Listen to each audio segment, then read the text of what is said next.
All right, folks, welcome back to Mike and Maurice's Mind Escape. We have episode number 103 today.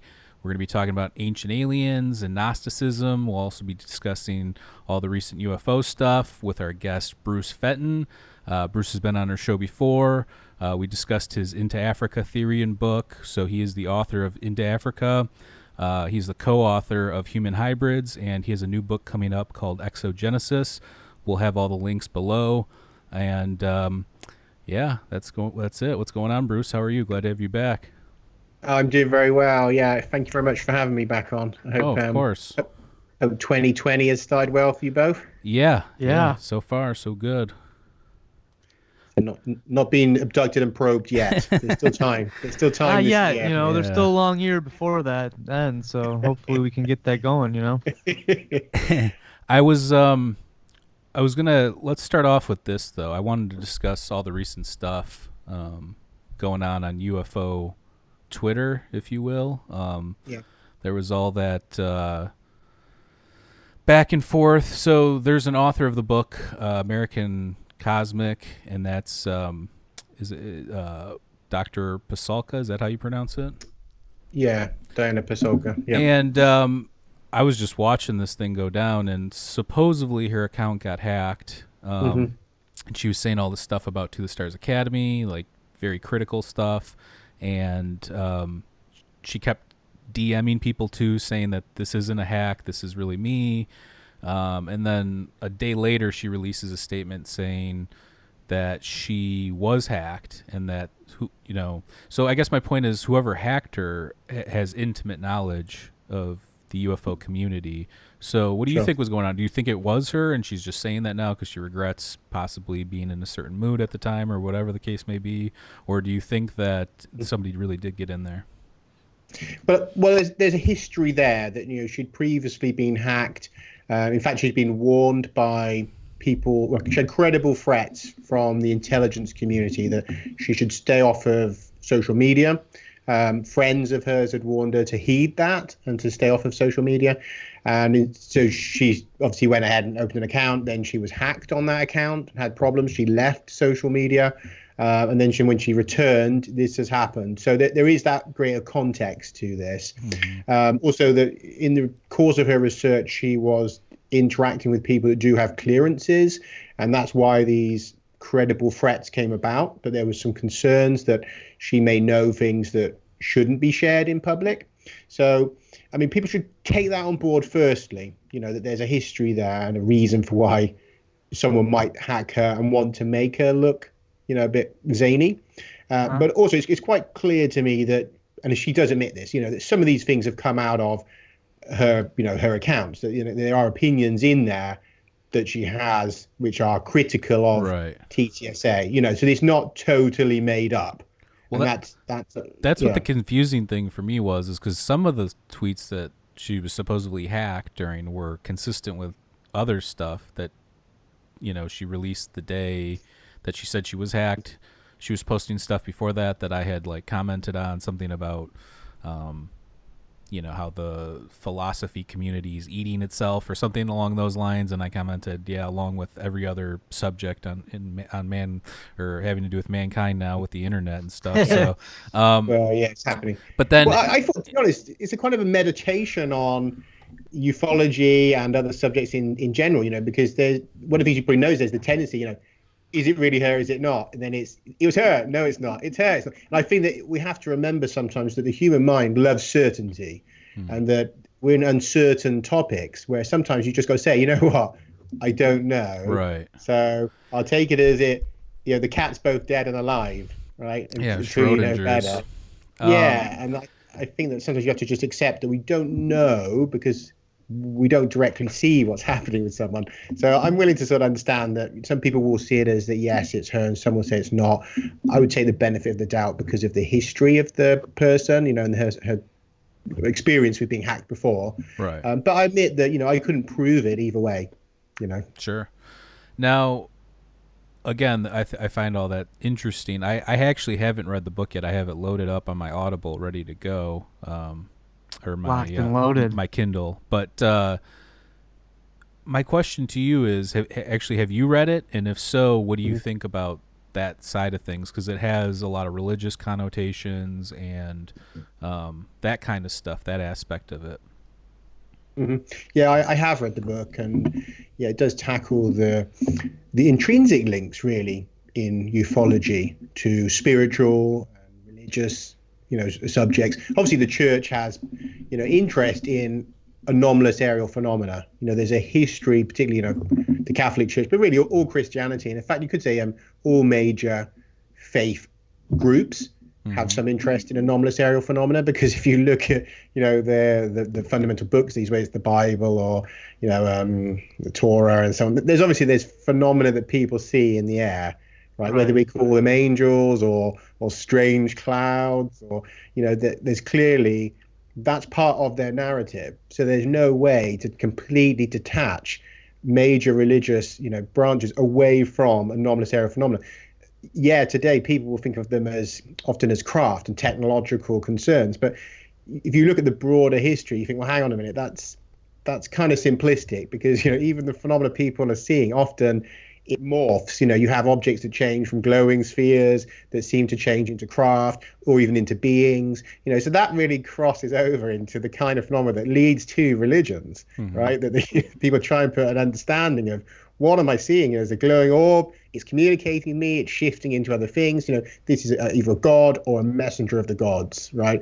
So we can understand why the Vatican and other, major, religious groups would have these interests, and that's why the book sort of delves into that, and particularly in the Catholic link there. But I would imagine that the Church of England and like Mormonism, right? There's phenomena in there that connects with aliens and stuff. You've got the handing over the first doctrines of Mormonism sound like an alien contact. Other people say that's an angel. So what is an angel? What is an alien? There's a lot of muddy water in there, right? Exactly. Yeah, one more thing I just want to touch on, and we'll move on from this. But you mentioned the Vatican. She did one of the tweets from supposedly when she was hacked, talks about how she had access to all these Vatican documents, and how Tom DeLonge in TTSA will never have access to it, or something along those lines. What do you make of that? Do you think it's just, again, part of the hack, or do you think that there's some truth to that the Vatican probably does have some? I mean, we all know that they have secretive stuff in there, but do you think that they do have stuff relating to extraterrestrials, or do you think that that's all just nonsense? Well, I would imagine they certainly have a lot of information there that relates to anomalous aerial phenomena. Now, whether or not they specifically refer to aliens, possibly, but they're going to have troves of information they've gathered from around the world, from cultures that they annexed or pillaged, right? So you've got documents from older traditions that have been, brought back to their libraries, or of copies of, older texts and scriptures and stuff. So they're going to have a lot of that information in there. I think that's a given. In terms of the tweets that we saw, I think that, a hacker could infer some of this, because look, if you know that Tom DeLonge is a Mason, certainly the Masonic symbolism is there with his music and his work, it's on his guitar and so we know that historically, look, there is certainly an issue between the Vatican and Masonry. So I don't think it would take someone an enormous amount of brain power to figure that the Vatican might have an issue with bringing Tom in to a really deep level when he's portraying himself with Masonic symbolism, right? Because there's been several papal bulls against having Masons in the church and whatnot. So I think you could sort of put that together, but that could have been in her emails as well. There may have been a discussion in there somewhere saying that, that the church is not going to accept him because of his Masonry. So, I think that could be inferred, or it could have been in her emails, but there's also some truth in it. I imagine that there is some discomfort, in terms of, senior Vatican figures, if they think they're dealing with someone who may be a high-level Mason, to what degree will they bring them in as an insider? I'm not sure. Sure. Well, I mean, that makes sense, because I would assume if they want whatever they have out there, that they would want it to be one of their own, or somebody that has connections to them.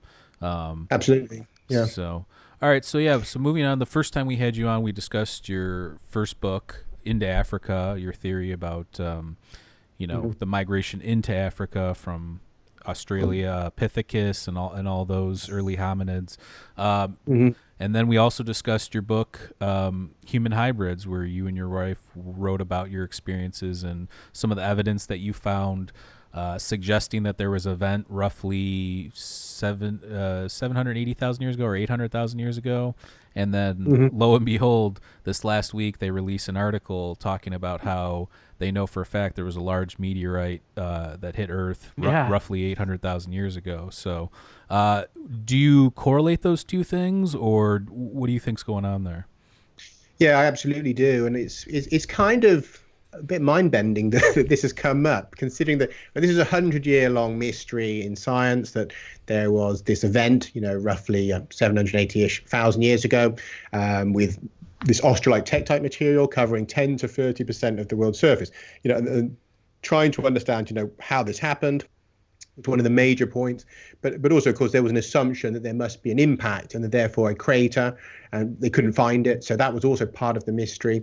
Now, it's kind of funny that, having had my book, obviously Hybrid Humans came out last year, which tackled this topic, and obviously the new book comes out, which does more on that, that in the middle we have this big story, that goes viral on this topic. And quite honestly, I doubt many people had even heard of these events, that until I kind of published the book last year, I hadn't looked until I got delved into this kind of topic. I'd never heard of these events, 780,000 years ago. They're not very well known. So there's a little bit of me that's a bit sort of surprised at the correlation that, in the middle of promoting my work, which centers on these events, that a big news story breaks, absolutely tackling the topic.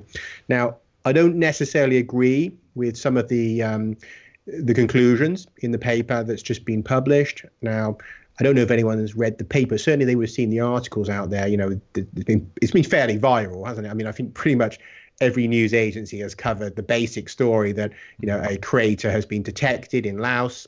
They haven't directly seen this crater because it's underneath a lava field. So it's inferred, it needs to be proven. But one of the issues I take with this is it seems that the scientists involved don't really know all the details of the australite tektite mystery, because you can't really explain it away so simply as saying, well, look, we found this crater in Laos. There's large pieces of tektite in Laos. This must be the impact site. We found it. Hooray! That'd be very simplistic. Except when you start to look a bit deeper, you realise that there's NASA papers, right, going back, quite a few years, in which they say that this material has formed in space in an explosion of an object orbiting the planet. And in fact, this is very solid, because what you find is that these tektite spherules, which are like droplets of liquid glass that formed in space, that as they formed, they trapped hard vacuum. And so you find bubbles of this hard vacuum in the material, right? So also the shaping of the australite tektite buttons, which have almost like the front of a bullet, you get these are aerodynamic shaping that you can see, it's passed through the atmosphere and it's formed these nose cone kind of shapes. In fact, that was one of the interests NASA had in it. They could see it kind of meshed with the shape of a re-entry vehicle, right? If you take those things into account, then it doesn't seem that an impact has caused this, because how does the impact throw this material from Laos, right, up into space, where it rains down across basically only South Australia has the tektite buttons, right? It's a long way for it to go for a start. But also you have a second problem there, that even if you're able to throw material into space, as this liquid glass is thrown through the atmosphere, it's cooling. Yeah, so by the time it reaches space, it's already significantly cooled. How is it going to trap hard vacuum? Yeah, so this doesn't stack up. And my suspicion is that the team involved are not really fully aware of the greater story of the events 780,000 years ago. And that's just part of my criticism. Another part is that there are multiple impacts at that same time. So there's no reason why this can't be one of those, but it doesn't necessarily need to be the causal site for the production of australites. No, I mean, that Crazy. Yeah, that actually makes a lot of sense. And it, like I said before, I mean, you and others have had pretty good success, even though it's on the fringe or people don't want to give it credit or whatever the case may be, of determining some of these timelines. Now, when you look at all the evidence and everything that you've researched and compiled and everything like that, do you ever go back and say, oh, I got this wrong because of this? Or do you ever look back and think that possibly you misinterpreted something? Or is it just something where you just keep it moving? Or how does that work with you? Sure, on both the Into Africa, and on the new books.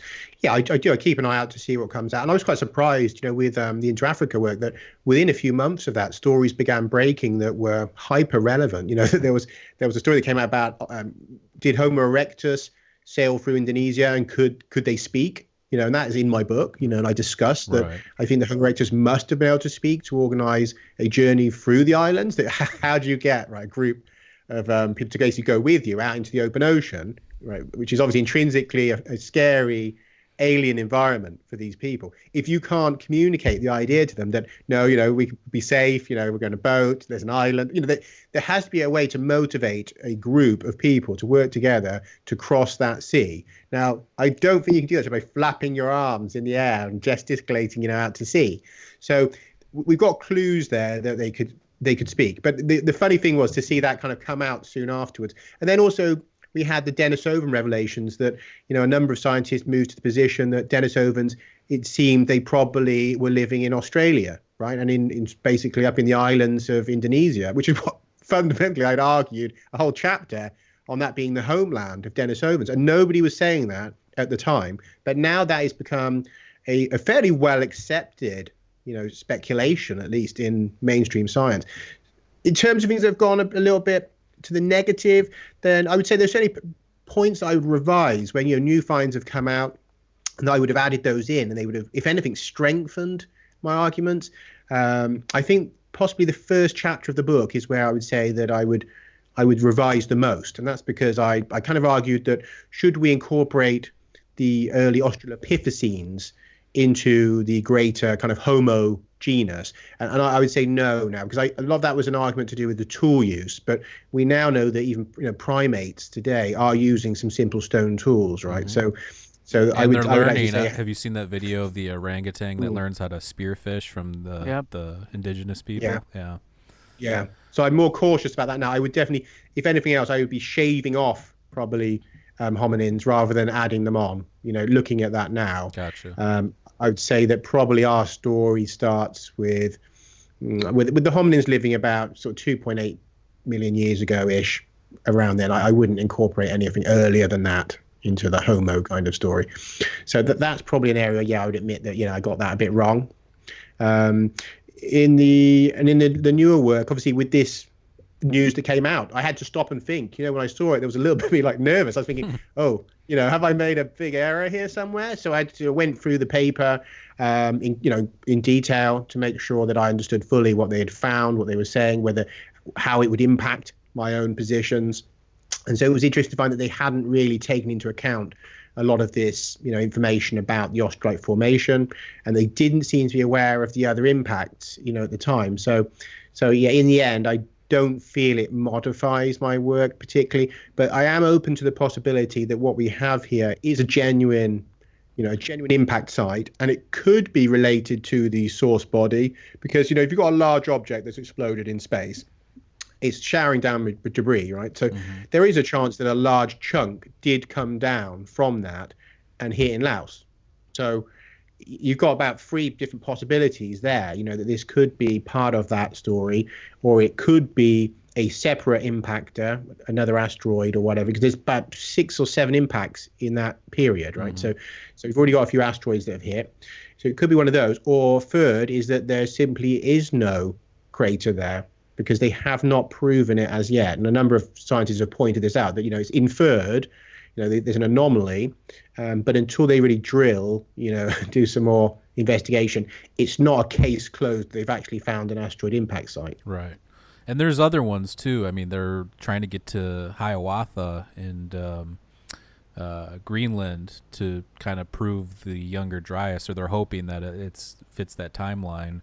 And I know that there's another one over there as well too that they're trying to get to, which even further backs up all the Graham Hancock, George Howard, all those guys work with the Younger Dryas impact hypothesis. Now, Yep. When you look at that, so that's a lot sooner on the timeline of civilization than what you're talking about. You're still talking about early and pre-humans. When you look at the Younger Dryas stuff, do you think that there's some weird stuff going on there too, or do you think it's completely separate from your work that you've done with the timelines? Well, it may not be completely separate. And the reason I have to stay open-minded to that is because, one of the, I suppose it's an argument I make, but something I discuss is that there is a suggestion that the impacts 780,000 years ago are not natural. That, first of all, that you have what I argue is a AI craft, breaking up in orbit, but that 5 years later, this is followed by a deliberate bombardment of the planet, which involves a number of objects being propelled down to the surface, right? So if that is the case, and if that stands up to any scrutiny, then could not an intelligence out there do this whenever it wants, that it could propel an object down and cause another cataclysm, which is what we're often told in these ancient texts, isn't it? That, that the gods have become angry and that they send a cataclysm upon the world, right? So if this is potentially true, that there's an intelligence that every now and again decides to do a reboot on our planet, then it could be that the events of the Younger Dryas are one of these, that there is a wiping away of a culture. And I know that ties in with stories of Atlantis, and this supposedly fallen society, getting the punishment of the gods and whatnot. I don't know that's the case, but that would be where I'd say there could be a link between the two. And we just talked about on the last episode panspermia and directed panspermia, and there's like a bunch of different versions of panspermia. Why not in that case? We don't know exactly how life arose. Anybody that says they know for sure is crazy. Most academics would suggest abiogenesis of some sort. Maybe timelines differ, maybe different conditions differ. But when you look at panspermia, it passes the burden of proof over to, it came from somewhere else. So you're not really answering the question, but at the same time, it would explain maybe we're too young in our evolution to even understand completely. So maybe that's something that we entertain and look at more closely, because if there is some sort of, if life does exist and everything's being seeded constantly, maybe the habitable planets and the habitable zones are filled with life that we just have not found yet. So I definitely think we are finding more stuff out in space. Right. I know we've discovered some. And we're sending stuff out there. There's tons of tardigrades just living, on the moon. Flopping around, You know how they do.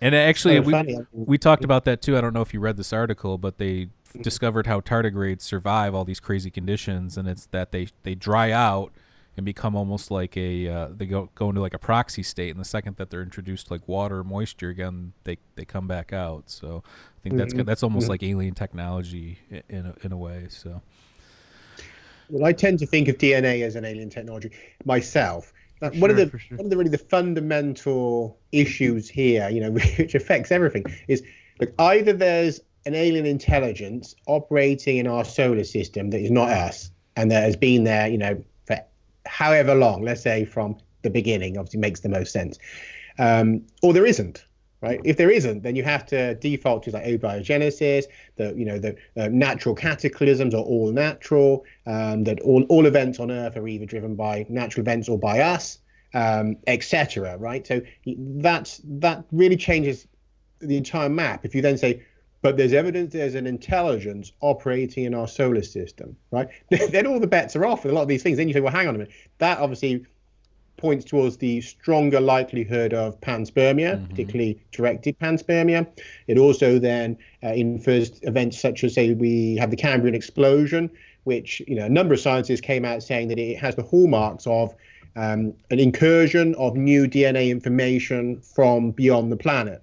Again, is that natural panspermia in terms of comets hitting us with bacteria, or is that let's seed some more stuff down on the planet? Right. Again, so if you have an intelligence out there that is operating, then all of these events have to be looked at in the context as it's very likely that is directed panspermia, and that we're having these these new events. And there's a number of points along the timeline where there's some quite strange leaps in evolution. Even with Homo erectus and some brain changes that we can see in Homo erectus could be again to do with modification. And then further along the timeline, like 200,000 years ago, they found that by looking at what's called DNA barcodes, which is a particular segment of DNA, they found that something like 90% of animal species, their mtDNA only stretches back to around 150 to 200,000 years ago. And so that now this would suggest a really radical event, either a massive cataclysm or again, and I put this to the science. I said, could it be that we have like a panspermia type event, a retrovirus raining down, infecting life and modifying DNA? And he said, yeah, that was a viable answer to what they were seeing in the information. So I think that these things have probably recurrently happened. Right. Now, all it comes down to, is it natural or is someone else out there behind a lot of this stuff, Obviously, well, that's kind of what they were talking about with the octopus DNA. They were believing that it might have been brought down or it evolved later than we did, or hitched a ride on a comet. Exactly. Yeah, they actually thought maybe entire eggs arriving in a comet. And I thought, it felt like, they just wanted to say in a spaceship, but that you just couldn't say it. So you had to say something that actually sounded more ridiculous. That's what's in all the UFOs. It's just octopi flying out there. It's weird because how do you argue that the eggs would survive the impact? That something as complex and large as eggs, surviving the impact of a comet. It just sounds like a reach. Whereas it'd be more reasonable to say, did a craft bring some eggs here and leave them? Right. Because I can't see how a comet could, safely transit octopus eggs and then be viable on the surface. That's a good point. Right. So it did have that feeling of, well, is it because you just wanted to say spaceship? But if you put that on your paper, that it'll be annihilated. Right. Well, the human race is very skeptical about when you bring in these alien words. No pun intended. Yeah. No, it's right. You can't. I think it's a lot of narratives, though. For instance, okay, so you've recently been on Ancient Aliens. I had it on in the background while I was doing some work on the computer one Friday night. There's our buddy. One Friday night a few months ago, and I'm like, oh, that's Bruce, and you were talking about I think it was the Hawaiian episode or something. So it had to do with like volcanic activity and like Lemuria and like that kind of stuff. So yeah, you've been on Ancient Aliens. You've also been on the Science Channel and different things. I always wondered with the Ancient Aliens stuff, because I mentioned to you before we got on air that I watch it. It's entertaining. They show you, and I've mentioned this before. That's how I found out about Göbekli Tepe like 10 years ago or 8 years ago or whatever it was. Before that, I had no idea. They didn't teach us that in school, and even though I was still in high school when they discovered it, absolutely was never discussed. So that's how I found out a lot about the stuff. And then through going through the stuff that they have on the show, but just reading a lot of books, you realize, okay, well, a lot of this stuff isn't true, or even the probability of it's pretty low, but there's a lot of stuff in there that is, they talk about panspermia and possible time travel and all these different cool topics. So when they interview for that show, do you just do like a whole long interview and then they cut it up the way they want to cut it up into the episode, or how does that work? Yeah, there's usually quite a lot of questions that are put to each person who's being recorded for the show. I assume they had a list like I do. So, I mean, it could be quite a long list of questions that you're answering.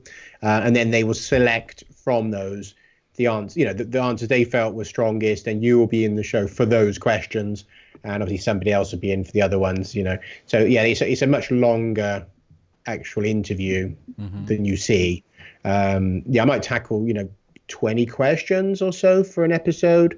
And then you just see those sort of, a few minutes where I'm answering maybe one or two, or two or three questions, I think, in that episode. Certainly wasn't a lot of them. So, yeah, no, it's a lot. There's a lot more that I prepare for and that I research and share with them. And some of the stuff, I've given to them, which they really were not aware of, so it's not entirely one-sided where they say, here's our questions, sure. You answer them. They do listen to me, and I have given them information that they wouldn't have known about.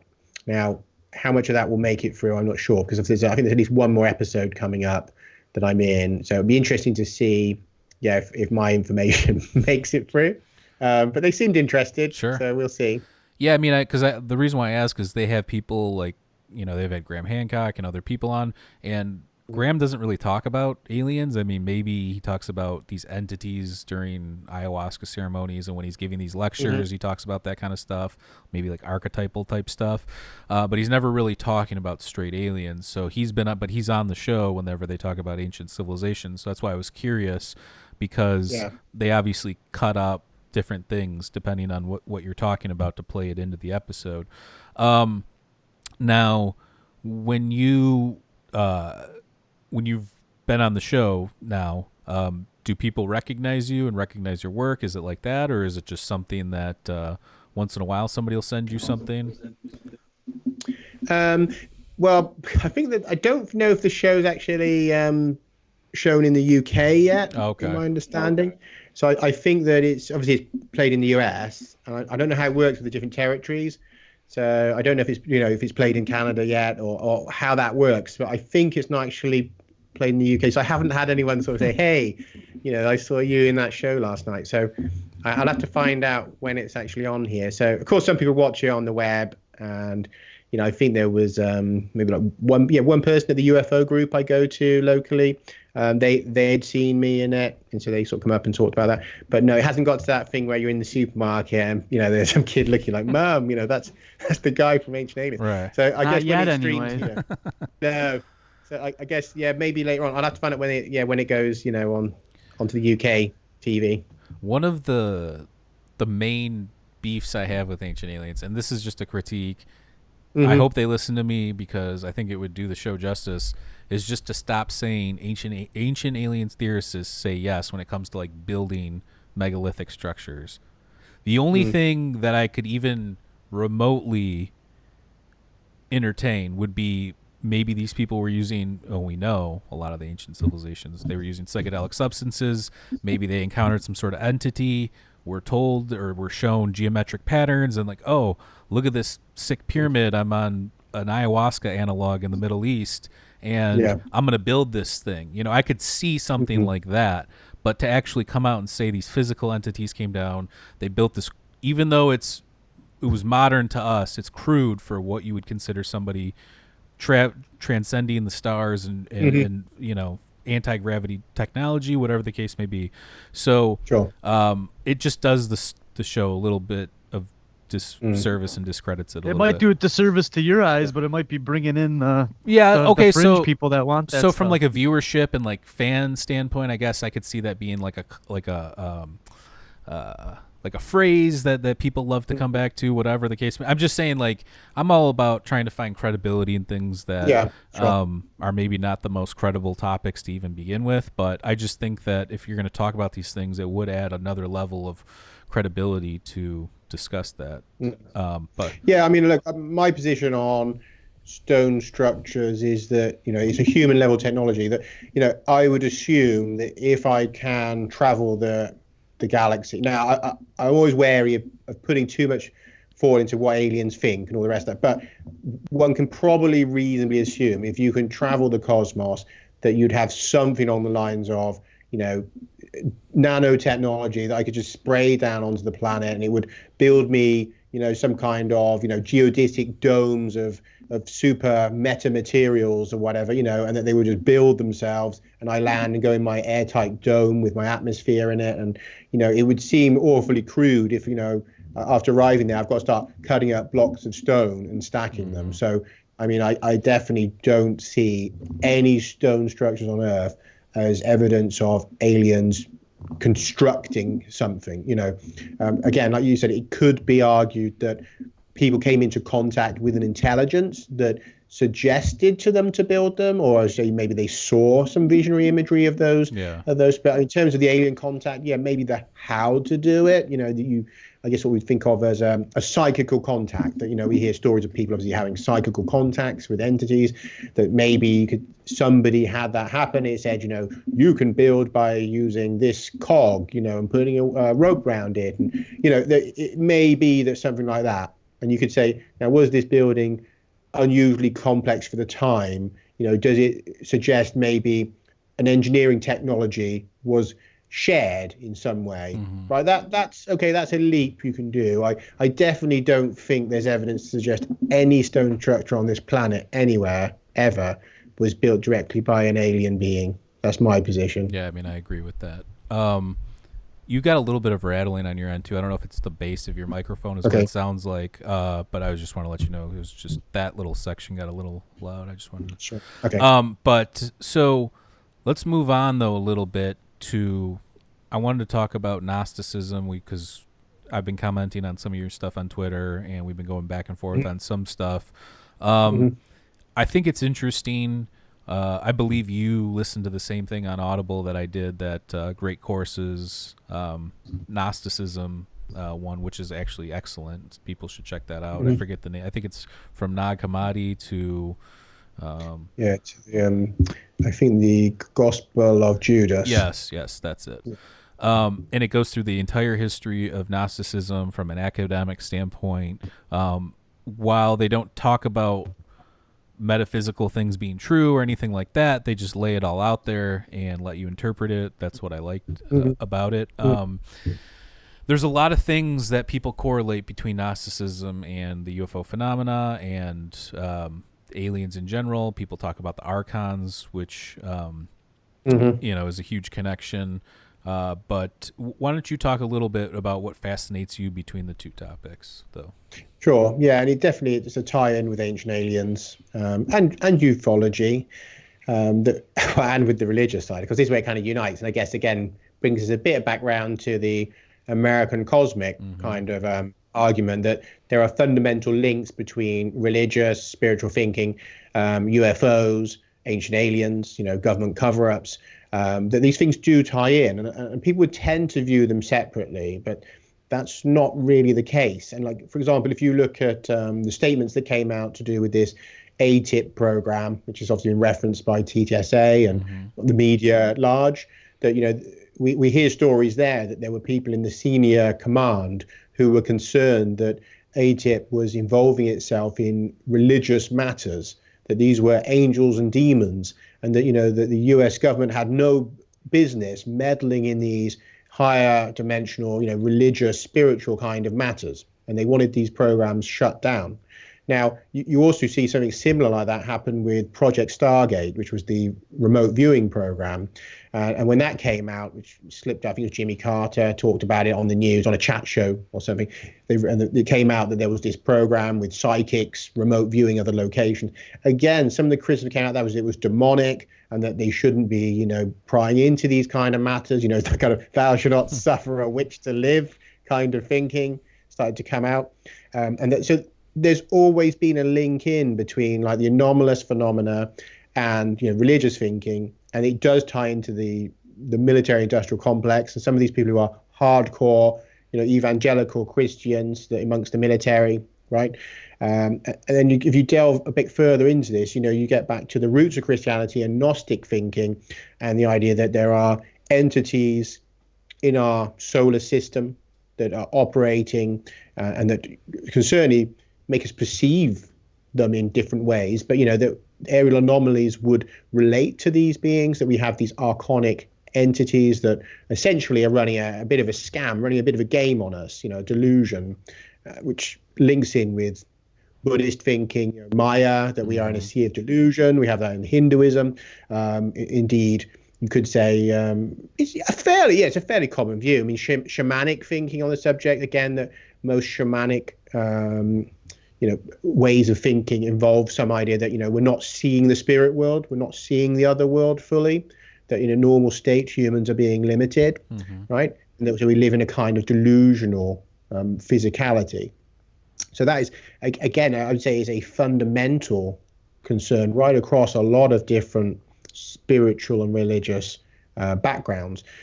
With this huge tie-in again to the idea of the Gnostic thinking on being in this delusional reality, that there are intelligences operating in our solar system, that they basically take on the role, if you like, as ancient aliens. It's that they have always been here, that they're alien to us, that they have an alien way of thinking, operating. They may even be, in some respects, the forces of nature or the forces of reality itself. That they might not necessarily just be physical beings that that you can have a chat with, but some of these may even be the actual the forces around us. And I'm not sure if you've seen, there was an article a little while back, and so said, could could super advanced aliens be the laws of physics, right? And that's something that is quite mind-bending for people. But again, that would mesh fairly well with the Gnostic view that this reality is, being generated by a kind of a false god, this archon that is deluding us and creating the whole physical reality. Now, that's kind of funny when you hear scientists saying, could a really advanced alien basically be controlling your laws of physics, or actually be the laws of physics? And then you look at the way that quantum physics doesn't mesh well, particularly well with our conventional physics. Now, is that because one of them is not actually connecting, that there's some kind of force, an entity that is those laws, and that's why it doesn't mesh with the quantum world, which may be our true reality, is this kind of sub-quantum world, and that the delusion put upon us is the physicality and the physical world, right? And because it's strange that they don't mesh as well as you'd expect. Well, actually, Sir Roger Penrose mentioned that. I think it was on his Joe Rogan appearance, where he mentions if there was aliens or life, that possibly maybe the last eon, so before this universe began, there was possibly other life or civilizations. They were so advanced that maybe they encoded their own stuff into photons, and that's why the way we interact with light or something along those lines. So I thought that was kind of interesting. People can go check that out if they want to hear that. But I do want to talk. So let's give a little bit of a backstory behind Gnosticism, though, because I'm sure there are going to be people that watch this that have no idea what Gnosticism is. So it's a certain sect of Christianity. Some may say it's the earliest form of it. There's different arguments, but what's interesting is the backstory. So the story goes that there was this God is the forethought. So it's this, we are some sort of, I don't even know. Like if the way that you think of a thought would be the way that God perceived us, is the way I think about it, but that might be a little bit different. And that the female aspect of that, Sophia, emanated without her male counterpart, which would have been the Christ, and then it created this false universe, and the offspring was the God that we would consider the God of the Old Testament. He's in Gnosticism, he's called Yaldabaoth. Some people call him Yahweh, some people, whatever you want to call him, but the God of the Old Testament. And then so you look at the Old Testament and the way that God is talked about. He is a vengeful God. He is a jealous God. There's a lot of these different archetypes that are associated. So if you were this great, all supreme, omnipotent, or omniscient, omnipresent being, you wouldn't need to even deal with those. You know what I'm saying? So that's the kind of, so basically the universe that we're living in is a copy off of a true realm, or a true, and actually I just thought about this, but this is kind of almost like Plato's forms, how there's this world and then there's this other world where we come from that we're like modeled after.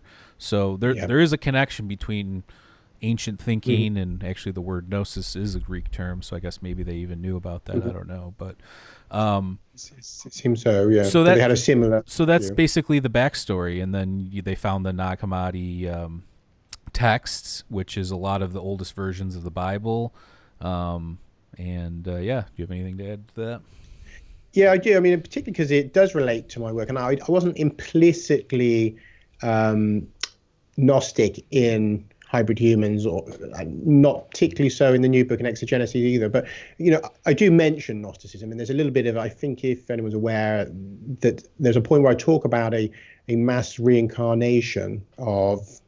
There was a few. Let me think. I think a couple of decades back, there was an English scientist who was at the heart of the story, where he's a psychiatrist, and he was treating a patient. She recovered these memories of being one of the Cathars. Now, over a period of, I think, months or a few years, it turned out that a whole load of his patients had memories that connected to a life in France at the time of the Cathars, and at the time of the annihilation of the Cathars by the Catholic Church. And it seemed to be that there was this group reincarnation which occurred in Bristol in the southwest, which is not far from where I'm from. I'm about 20 miles from Bristol. where I'm from. And anyway, so there was this whole case, and they were remembering details that were super obscure. That they had to go to experts really in historical research of the region to get confirmations, and it was turning out, yes, the clothes they were describing was correct, the practices that had been described were correct, the names of people turned out to be, in the ledgers of the Vatican for those burned and stuff like that. Mm-hmm. Really obscure stuff that you just, you couldn't just start guessing, right? And then that connected through the material in the Hybrid Humans book, because again, you're dealing with a kind of group reincarnation in Australia. Now, in the source book behind Hybrid Humans, which is called Alturinga, When the First Ancestors Are Created, which any readers of the book will know that I tackle information from this other book. Mm-hmm. Now, in there, the author, Valerie Barrow, discusses how after she had this kind of connection with an Aboriginal artifact, which I argue is probably an alien technology, because it was able to do a voice-to-skull communication with her, gave her a whole load of information about the history of our planet, that soon after that, she started encountering people who had memories of a life at that time when this alien incursion was happening. And they would share bits of information which correlated with what this artifact had told her. So she was getting, it had said to her, you will meet people who will confirm these things I'm telling you. And she started meeting loads of people that seemed to have lived at that time. So it's, as far as I know, the only two large group reincarnations on record anywhere that I know of. And the funny thing is, Valerie as well herself, she remembers a life as a Cathar and at the time of the burnings and stuff. So it's quite surreal, and she actually believes that some of this information is the lost book of it would have been in the lost book of the Cathars, is to do with the information that she is now, if you like, returning to us. And she strongly feels that there's a link between the lost Cathar knowledge and the information that this Alturinga, this entity or whatever from, an extraterrestrial intelligence, is also sharing information the Cathars knew. And that's something she seemed to strongly feel. So there's a peculiar link with Gnosticism and the Cathars there, but also the story itself. I would suggest that there's some really strong links, because if we look at the creation story from a Gnostic point of view, we have the garden, and we have obviously this kind of God, which is a flawed God, and it's flawed angels that it wants to create. So it creates the first humans, creates firstly Adam and later Eve. But this is a flawed creation, and these beings can hardly stand, they can hardly function, that they don't really have the divine energy that a fully formed deity or these these emanations, if they work in unison as they're supposed to, that each one has a consort, like it's almost having a male-female aspect, that when they create with their consort, things are perfect. But because of the way, as you said, it was started off with an imperfect creation, that its sub-creations are also imperfect. So these first humans are flawed. And then we have this upgrade, if you like, where, help is kind of sent. We have Gaia Sophia and the entrance into the story, and we have this higher energy is brought into these first humans, which gives them an upgrade. They now have a light soul, and a more of a godly presence, and in fact, it is considered to be potentially higher than the God of this world, right? Because of this energy that's brought in. Now, that's awfully similar to the underlying theme that I'm sharing, that we have these flawed creations. We have these kind of Homo erectors that are muddling about the place for about 1 million years without doing much more than creating their early stone tools. They don't progress much in 1 million years, right? And then we have these beings that enter the scene, that are on a kind of a divine mission. That's kind of stated in the original book, that they are sent by the Elohim. The Elohim are there, right there in the Bible stories. That these are the gods who create us like them. It's a group. It's a plural. That we have the gods that come down, and that they make us more like in their image. So there's an upgrade occurs. Now that's kind of funny. And also we have this story in the garden with what is often referred to as the serpent, but if you look in some of the Gnostic texts, it's actually an eagle that speaks and says, that you need to eat from this fruit, because basically you're being kind of lied to here. That there's a reason why this God doesn't want you to eat this fruit. And in fact, the fact that the God doesn't notice them do all this, keep in mind that if this is the omnipotent all mother, all father of all things, right, it should be able to control everything, know everything, and all the rest. But instead, they're able to sneak and go and eat the fruit, right? So clearly something's not right with that story, and then God comes along and gets really angry, not expecting this to have happened, right? So this God is starting to sound rather not so omnipotent, right? Because he gets a bit of a shock that this has happened, and it gets into quite a tizzy and wants them gone, because now they understand, for a start, probably, that their God is not that good, because they now know about good and evil, right? And so there's a whole load of conundrums come up. I've got a note on that, actually, I've been thinking about a lot lately. And to your point, good call on that. I forgot to mention that. So in most Christian sects, that the snake or the serpent or the eagle is considered evil, or the one that's corrupting humanity or taking away our innocence, whatever the case may be. In reality, in Gnosticism, it's reversed. It's that the flawed God created us, like you mentioned, and that the one true God, or the energy presence or whatever it is, took the form of the serpent and the eagle, and told them to eat from the tree of life, or the fruit. And for me, I've been thinking about it a lot lately.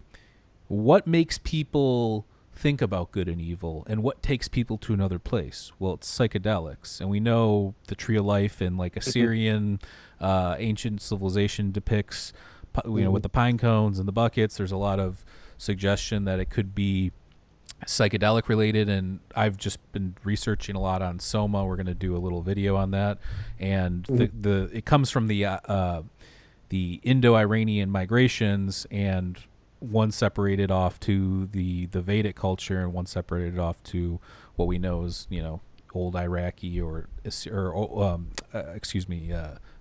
culture. Now, when you look at those trees of life, the fruit, how could it not be psychedelic, in my opinion? Because number one, anybody that's done psychedelics knows that when you come down, if you're like everything's working in your brain properly, you should A, not want to do it again for a long time. B, you would feel some sort of metaphysical spirituality, some sort of presence there. Some people see entities, some people encounter different beings.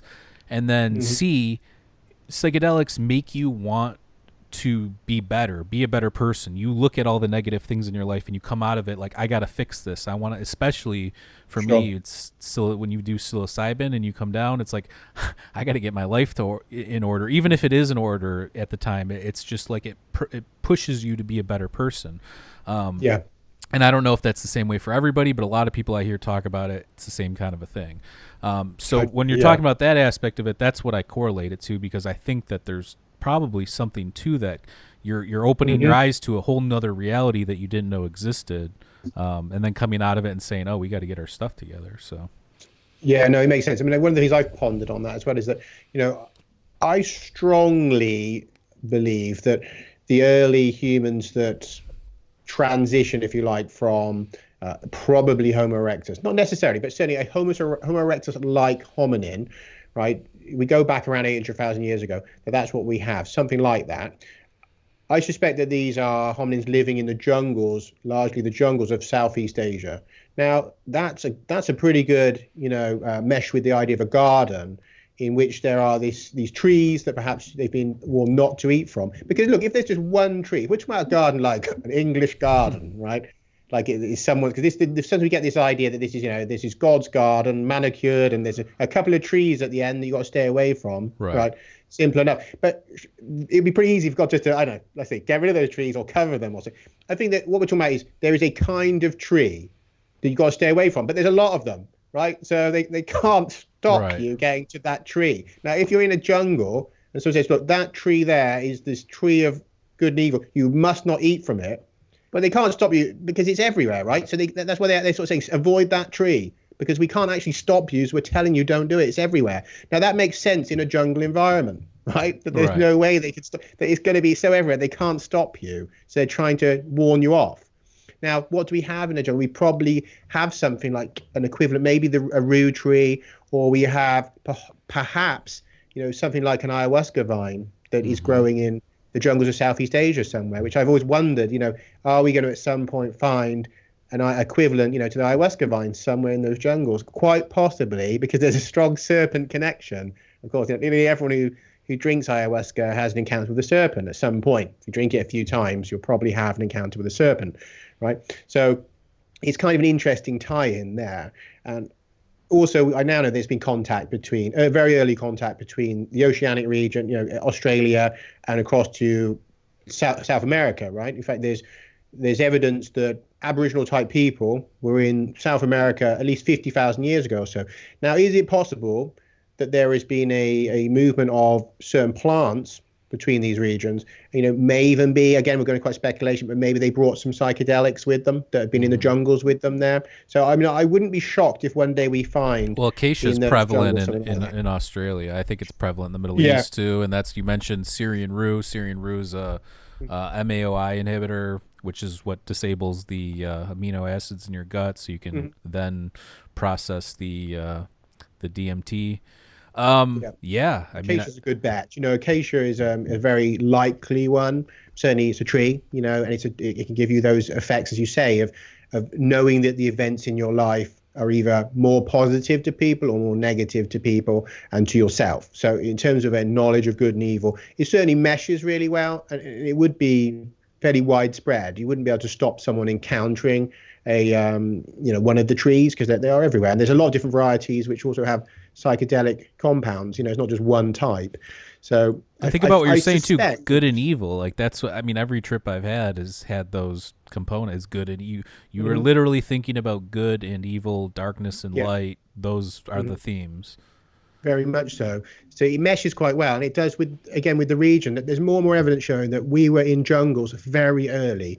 That they're now showing. I think there's evidence of modification of jungle environments in Southeast Asia, going back 40,000 or something years ago. They know the Amazon jungle is almost like a market garden that went wild, right? Because they've realized that the distribution of plants and trees that are useful to human beings is well out of the numbers you'd expect if it was a natural jungle, where instead it seems that we have cultivated that region, and at some point it just became overgrown, and those plants have obviously spread.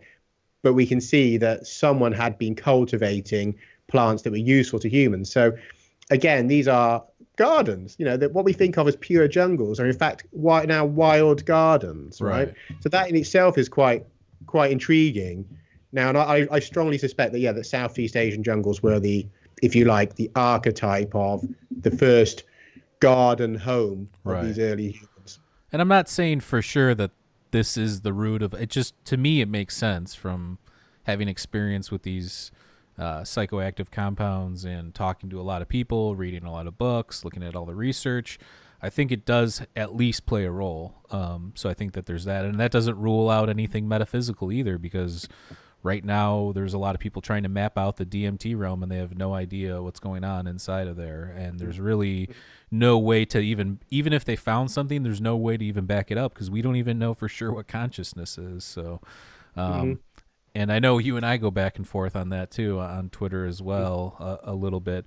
And it comes down to, somebody can read the brain or look at an MRI or, different things and kind of get an idea of what parts of the brain are lighting up, what neurons are firing in different things. But at the end of the day, how does that whole picture get processed? And how is it that we're the only species? If you think consciousness is just like everything's conscious that's alive, well then how come we're so much more advanced? How come nothing else is advanced to this level? So these are the questions that I ask myself. We're able to manipulate our surroundings in a completely different way than any sort of animal. I mean, there's nothing. We create things that create things, and they're, when you look at animals, some of them might use sticks to get ants out of holes, or this or that, or use a tool. Well, they're using spears now. Spears, but that again, that's from learning from us. So that was an orangutan that saw a human fish with a long stick and said, "Oh, that's a good idea. I'm going to try that." So maybe we learn from something else too. I don't know. These are definitely things to think about. When will apes be podcasting? That's the question. They already are. His name's Maurice. Eradicate ourselves soon enough. They can take over. They can use our equipment. Neanderthal. It's I look there. There was a paper that came out actually on that topic. I don't know if you've seen the studies that suggest, humans are essentially a domesticated primate species. I did see right? that. Yeah. Yeah. So there's quite a lot of evidence to suggest that, in fact, a lot of our physical traits come about from domestication. Now, so it's argued that we are, in fact, the only self-domesticated animal on the planet. Now, people should just take that on board for a minute and just think about that. So basically, animals don't self-domesticate except for in the one case of human beings. Now, I would say that whenever you get something like that, an anomaly like that, you stop and just think, I'm not just going to just swallow that, because there's something really odd about the idea that no animal can self-domesticate, and yet we did, right? Because I would say that in fact, what that infers is that we had contact with something else. Because we know that the only time animals become domesticated is in contact with humans who are already domesticated. Yeah. Right. So there is a huge anomaly on that story. Now, what does self-domestication entail? What we have found is that basically, if you contrast Neanderthals against modern humans, that there are, and then you take, say, like dogs and wild dogs, that you can see that there's certain genetic changes that occur, partly through epigenetics and others over longer periods that occur, that we end up with two populations, one being far more robust, more solidly built, that has particular behavioral traits that are different. And we see this also in Neanderthals and modern humans. We see the brow, all these things like the brow ridges and the broader frame and heavier bone structure and stuff that we used to think of as being kind of like they were more primitive. Actually, no, it's more that they lived a more feral, wild lifestyle, and they lived in small family groups, disparate across regions, and that's all coming out now. It's turned out there was a large population, but they were very disparate. They were in their small groups. We tended to form these kind of tribes, and that we operated in a more domestic way, more sedentary lifestyle over time, and that physically changed us. So what you see in the Neanderthal isn't necessarily the product of there being such a different species, but that perhaps if we lived in the way they do, we would start to develop those kind of features as well. That we've only lost them because of largely because of domestication, the processes that involves. Right. Now, I infer that at the beginning of our lineage, there was an incursion by an intelligent species. Now, that would take the place of the domesticating event, right? Because if we were formed in an experimental group by an extraterrestrial race, right, that is taking some wild feral hominins, modifying them, shepherding them initially over time, like they've now become domesticated, right? They're living under the auspices of a higher intelligence that's shepherding them about, trying to upgrade them or whatever, and instruct them and change them. So that's the beginning of the process of domestication. Yes, we self-domesticate after that, but I would suggest that that's a glaring red flag of a contact event, is the fact that no other animal ever has self-domesticated. Yeah, and that's a good point. Yeah, it's definitely interesting to think about. I mean, again, I would consider it, and I would take it seriously, because I don't think it's that. It's not like, oh, come on, this kind of, it's something where it should be pondered. I think that there are things that we don't want to ponder, or it's exactly. Chew on that, Neil deGrasse. Yeah. Well, they have to look at it as an anomaly. When you have an anomaly, you have to face that anomaly and look at it, consider it, offer, explanations for it. Just saying that, well, it happened. It's like the abiogenesis argument. We've no idea how life can come out of a rock pool, but we'll just infer that. Or the cosmic lottery winner. That's what they're saying. Yeah, that's it. It happened, and it happened. So please don't try and distract me with your arguments against it, because we know it must have happened, because here we are, and these kind of closed loop thinking where, because if you're not willing to factor in that there could be other causal, events that you don't like, but just because you don't like them, right?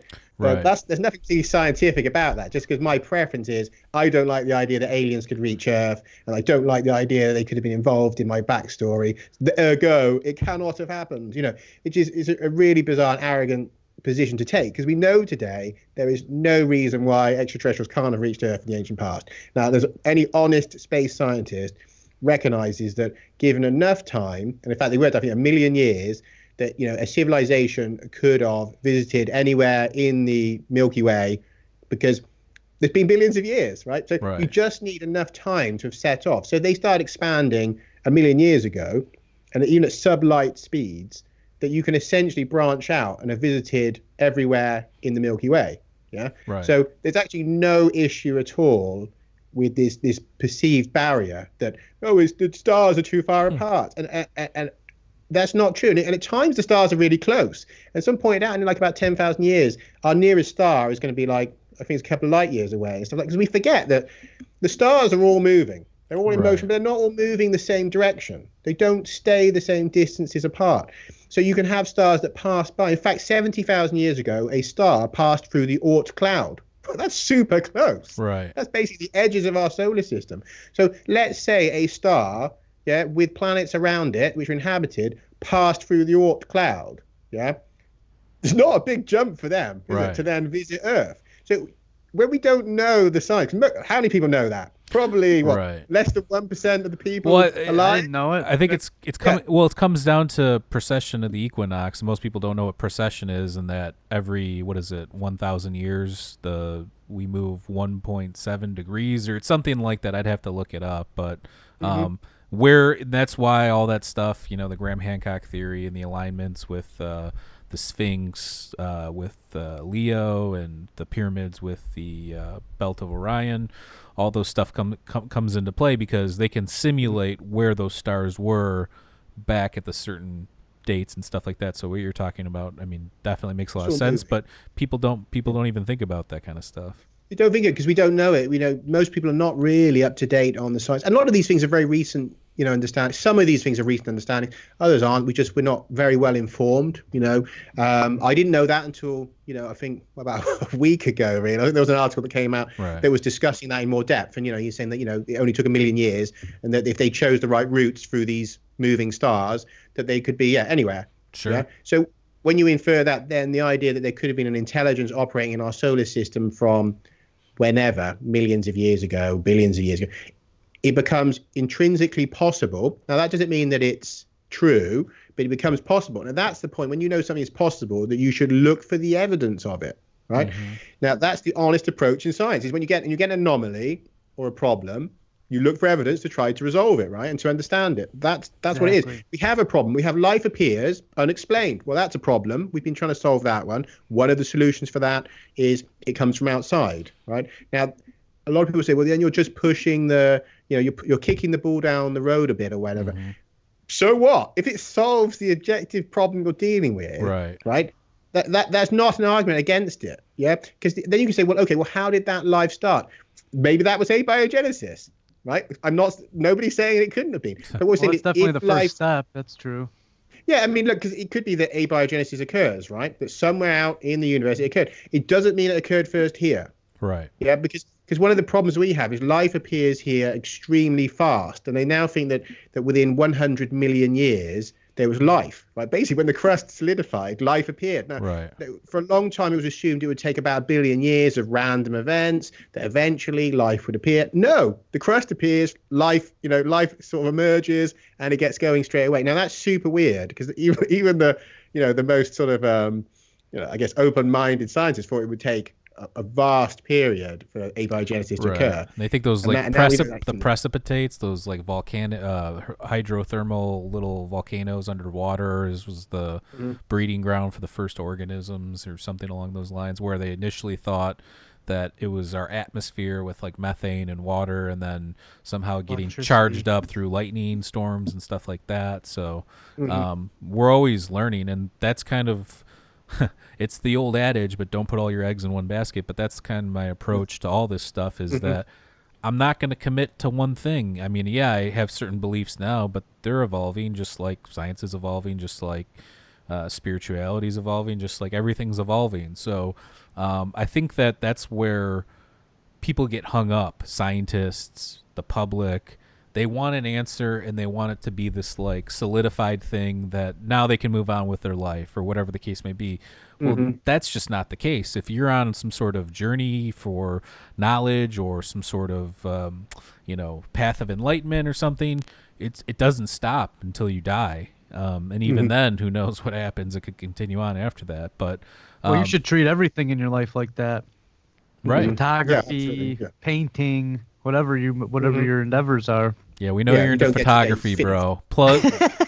Shout out to Maurice's new website, by the way, mauricehogan.com. He's got tons of cool pictures on there. He is a professional photographer and videographer, and if you live in the Detroit area, he'll hook you up. So go to his website. Thank you, sir.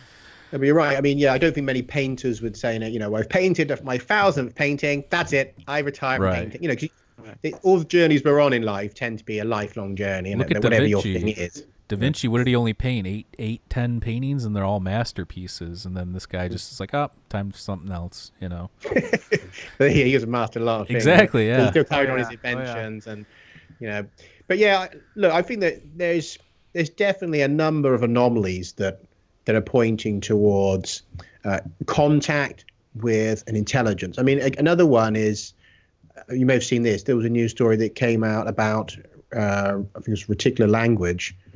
And again, that's a problematic one. The idea that to have a language system where you can conceptualize and discuss events, objects and events that are not only separated by space but also by time, right? That as far as we know, we're not sure, but as far as we know, we're the only animal on this planet that can do that. Right. That, I can say to you, well, at 5 o'clock, we'll go down and get the fish from the river and we'll bring them back and put them on the rock. And we can link all these things, and you will be able to conceptualize that in your head, this story of things that we're going to do, the objects involved, that they're going to come back here, and at a certain other point in time that doesn't exist at the moment, we'll be sitting on that rock and we'll eat the fish. Right. We can do all that without a problem. Now, that was not always the case. In fact, it took a change in our genes, which allowed part of the frontal cortex to develop in a different way, to even allow us to do that. And then on top of that, you have to actually be exposed to this language structure between the ages, basically, of being a baby and about 5 years old. And you have to be regularly exposed to this language structure for that part of the cortex to actually develop, to allow you to have that language structure, right? And this is really super weird, because they found that if kids are not exposed to in early life, they can never get those skills, right? These kids, these feral kids that are raised by wolves or whatever, they never get those skills back. They can get very loose level of it, but they will never have those skills, right? They will struggle for all their life to be able to conceptualize in those ways. Right, and this is why we know that it definitely has to be in childhood. Neglected children have huge problems later on with this. Now, how do you end up with this happening if you've got nobody that has that language structure, and the only way to utilize it is to have the brain structure, which only occurs by having been exposed to it in childhood, and you've got nobody around you who can expose you to it, because nobody else ever had it, right? So the argument is they put out a paper, and there's this guy's discussing this, saying that obviously this looks like a hard barrier, a hard evolutionary barrier. Like, how do you get over it? Because then you have to infer a very strange set of circumstances where somehow two children, this is his argument, somehow two children come up with this language between them, speaking it to each other, to then have this brain region form. But then, that immediately you think, but hey, you've already said they can't, because their brain region hasn't formed that will allow them to have that thinking. And even then you've got to infer that there's this, like a lightning striking twice thing, isn't it? You have two children, they have to be next to each other and over several years. So it's almost like they have to be brother and sister, or the family next door, and they have to spend all that time together. And then you have to wonder, and does that not require probably that they have children, and that this, because the genetic anomaly is recessive as well. So they said if you don't develop this structure, the recessive anomaly would have faded away quickly from the genome. It's like, well, hang on a minute, this is like super weird. So you've got this, first of all, genetic mutation which is recessive and unlikely, and that is of no benefit at all without someone speaking to you. It starts feeling like, is this a deliberate upgrade? And of these upgrades, someone's done this, then they teach you the language and you propagate it, right? So these anomalies, you don't say, well, it must be that, but you have to be able to ask and say, well, hang on, I'm not just swallowing the idea that the impossible happened without something strange happening around it, just because nobody wants to talk about weird things occurring, right? Again, you get something, well, it just happened, like abiogenesis. We don't need to explain it, because to try and put an explanation other than this one would go into super weird topics that we're not comfortable with. You know, so I have a problem with that kind of the limitations of science, not where you should believe. You know, you don't have to believe God came down or aliens did it or spirits talked in people's heads, but you have to not limit yourself to, well, there's no possible way of this happening other than it just did. So let's just go with it just did. Right. Yeah. Well, it's just the dogmatic way of thinking, and like whether it's religion, whether it's science, whether it's whatever it is, people like I said, they want to hold on to one thing as like one truth. In reality, when can you look back even 100 years and be like, those people got it right? You know what I'm saying? I mean, some aspects, you know, there's some aspects that we revere even from ancient Egypt, but there's a lot of stuff that's still wrong that we've built upon, that we've improved, that somebody was like, hey, let's look at it this way.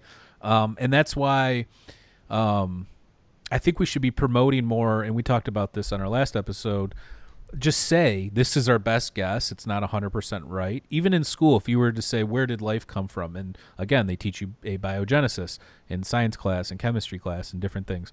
If you were just to say, this is our best guess based on what we know about the Earth at the time, but it's still open for, you know, to be changed, or maybe that's only part of the story, or maybe it's wrong altogether, I think you would have a lot more young scientists out there trying to figure this stuff out. But since there's this air of, oh, we know what's going on here, or it's just a more precise narrative, meaning that they're taking all the measurements, they're taking all the stuff, and they're saying, they're putting this story together. And again, we have to be able to modify it at some point, because it's not going to be right 100 years from now, 1,000 years from now, whatever. If we survive 1,000,000 years from now, you know. Yeah, we almost look back on the people 100 years and go, they're barbarians compared to us. Yeah, I mean, less than 100 years ago, I think it's less than 100 years ago, or a little bit over, they were still saying, you know, that meteorites were a fantasy. And I think maybe a little bit longer than 100 years ago, but they actually, you know, the leading scientists were saying it was ridiculous, the idea that stones could fall from the sky. You know, you stupid people, you didn't see that. So, I mean, we have to keep in mind that that's, you know, leading minds of science. We're universally agreeing that despite all the all those meteorites you see every year, that's not, no, it couldn't be stones falling from the sky, right. You buffoons. So we've got to keep it in mind that, you know, as you say, science progresses, that we've had, you know, leading thinkers that have thought really stupid, wrong things historically, and not that long ago. We're not talking about, you know, 1,000 years ago, that, you know, science has rapidly changed, and it will continue to change. And that if you, from my view, I mean, I take a sort of a Gnostic view on this as well, that if you take the Gnostic approach, humans are kind of fundamentally flawed in that, you know, we are a bit delusional, you know, by our default setting, and that we live in a kind of a world that is kind of delusional. And if you look around, I mean, it's, you know, it does seem that there's an awful lot of delusion, you know, in the human experience. Right. I mean, it's, you know, it's kind of intrinsic, and that even the greatest minds, we do self-delude. And that we also, we talked at the beginning there about jumping on to solid beliefs or disbeliefs. And I think that's another problem, that we want some certainty. And, you know, so sometimes people will come to a quick conclusion, which is not very scientific, but they're like, well, no, that's ridiculous. You know, they won't consider the evidence. I mean, this happens obviously with all paranormal, UFOs, all that stuff, that you have experts that will say, well, you know, it's absolutely ridiculous. And then if someone says, so, you know, which studies and papers have you read that led you to come to the conclusion it was ridiculous? Well, I haven't read any, of course, because it's just ridiculous. So you're totally uninformed, but you're willing to give your expert academic opinion that it's ridiculous, These right? people, and you man, think, well, that's a bit suspicious, because you'd think you'd at least bother to read what studies exist, right? You know? I think you're right. I mean, I don't argue. I do love science. I think there's a lot of good scientists out there. I think that my favorite scientists are the people that push the boundaries, that push the limits, that take chances. It's like, if I were going to spend all that time and learn all that stuff and become a scientist, I'm going to be the visionary kind. That's the kind that I would be, because I think that we can do this thing where we slowly crawl forward, and yeah, we got some technology and things are, you know, improving, and whether people want to believe this or not, there's more people living at a more how do I want to say it? It's people, only like 1% of the world is actually living in what we would consider like absolute squalor. Obviously, there's people that are hungry. There's a lot of problems out there, but it's the best time to be alive in human history. And people don't want to acknowledge that because there's all sorts of political, socioeconomical, and different things going on. But in terms of survival rate and all those kinds of things, it's the best time to be alive that we know of, at least. So when you look at it like that, yeah, we're doing this slow crawl thing where we're pushing the ball forward little by little by little. But then you've got people like Elon Musk. You've got people that are thinking outside the box, like a Steve Jobs, or, you know, and you might not think of the iPod or the iPad as that crazy, but it is, because we're all walking around with one now. And it's basically, we're basically hybrid humans with, we're you know, we're entangling ourselves with technology day by day. So those are the kinds of things that are moving us along, better or worse. I don't know. Do we want to go down the technology path? Is it a mistake? That's something that I don't think anybody can really look into the future and understand. But again, my favorite scientists are these people that really, these visionaries. I mean, look, I'm fundamentally interested in science. I'm not an anti-science person. I'm both, you know, the Forgotten Exodus and the hybrid human work. It's based on, you know, where I could, I was looking for scientific papers, particularly, you know, peer-reviewed or well-respected, you know, journals or whatever, as the sources to which I would go to, because I think, you know, those, like or not, you know, those are the best standards that we have. It doesn't mean that they're infallible. It doesn't mean that, you know, nothing ridiculous gets through peer reviewed. We know that it does. There's a lot of hoo-ha about the fact that some really silly papers have been deliberately put through peer review processes and have got through. But, you know, you have to have some kind of sense. So, I mean, yes, I use, you know, where I can, you know, mainstream science research, you know, in my work. You know, in fact, I deliberately avoided independent researchers' work, particularly for Forgotten Exodus, because, you know, one of the easy outs for scientists is, look, he's using those pseudo-scientists' work, or, you know, these pseudo-archaeologists. So I thought, I'm not going to make it easy for them by throwing in, because one of those references, and that would be enough. You know, they'll say, oh, he uses such and such work. You know, throw the book in the fire, right? So because of that, you know, I deliberately left out interesting finds that I would have discussed, but I know that would be the immediate response, right? So with the alien stuff, hybrid humans, you know, yes, I brought in perhaps some strange stuff, because I already know that those kind of people are not even going to read that book, right? Right. Because it's got a challenge for them on the cover. Alien, the word alien. Oh God, aliens, you know. Watch out. So watch out. We can't deal with that, you know. So in there, yeah, I mean, I tackled probably some more I guess some not necessarily peer-reviewed stuff, of course, but where I could, certainly I did. You know, when we talk about the australite and we talk about the impacts, we talk about the genetic engineering, you know, obviously I'm going to the academic studies on those things. I'm not saying that, you know, I went and found a rock and I tested it in my home lab and I think it's this old, you know, because if I do that, then it's nonsense. You know I haven't got the skills to do that. I know I haven't got a lab to do that or the funding to pay anyone. So I mean, I rely on the universities, the mainstream scientists who can go and test DNA, who can, you know, they can date an impact event. You know, this I just cannot do. So, you know, I'm very grateful and respectful to the fact that, you know, I'm using academics' work all the time, even if I have some criticisms of, you know, their tendency to ignore certain anomalies and to skip over them. Yeah. I mean, have you ever heard of the book Gods with Amnesia by Robert Speer? Not sure if I'm saying that name right. I've seen it online. Yeah, I've seen it online. I've not read it myself, but I know of it. Someone's asking about that in our chat, wondering your thoughts on that, but we'll have to do some research, maybe get back to them. I've seen a few things. Let's just say it's not for me. From some of the things I've seen, the memes and quotes and stuff, I think it's not for me. So that's my polite way of putting it. All right. Yeah, I mean, when I look at all this stuff, again, I think that it's hard not to wonder why more people don't question this. But again, I think ignorance is bliss. I mean, I think, man, I had some fun times before I started down this path a few years ago and started doing this podcast and reading and actually looking into things. It became kind of almost like a letdown, like, whoa, we really don't know what we pretend to know. And even then it's just this, again, it's I don't want to say it's depressing, because it's not really depressing, but it's like a wake-up call. It's like, okay, it's good and it's bad in a way, because it depends on how you look right, at it. On one end of things, we don't have all the answers. Everything's up for interpretation. Let's get this moving. And then on the other hand, we'll really never know what life's about. And if this is it, and we're just here for this fleeting moment or whatever, you do have to enjoy it. So that's where the ignorance is bliss would come into play, where you would want to live more like that if that is the case. So it's this catch-22, damned if I do, damned if I don't.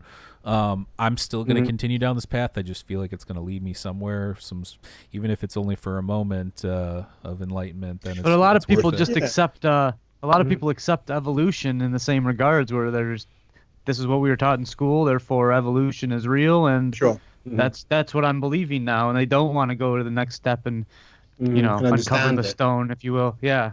Because there's a big difference in there that, look, we all run. I think humans are almost religious by default, and we are faith-based by default, because we tend to make a religion out of things. Like my dad is an atheist, right? He is one of the most atheists you'll meet, right? So I would say he was an atheist zealot. He was an evangelical atheist. Like, he would go into the church, probably, and tell the vicar, you shouldn't be an atheist.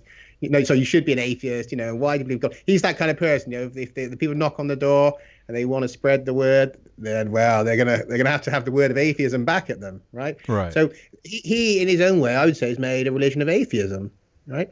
So he functions for him in the way that a religion would function for somebody else. Now, also, other people have religions about really obscure things, really strange things that, again, are not spiritual in nature, but their behavior is religious behavior about them, right? And that we can absorb something like evolution and not necessarily understand it at all, but then go and say, right, obviously evolution's real, we know it is, and make a kind of a belief of it, a strong faith belief. But then, if questioned, have no information to share with somebody, right, but have an absolutely strong conviction. And day-to-day life, we work on faith. I have faith that engineers have correctly built the bridge I drive over. I have no idea. I wasn't there.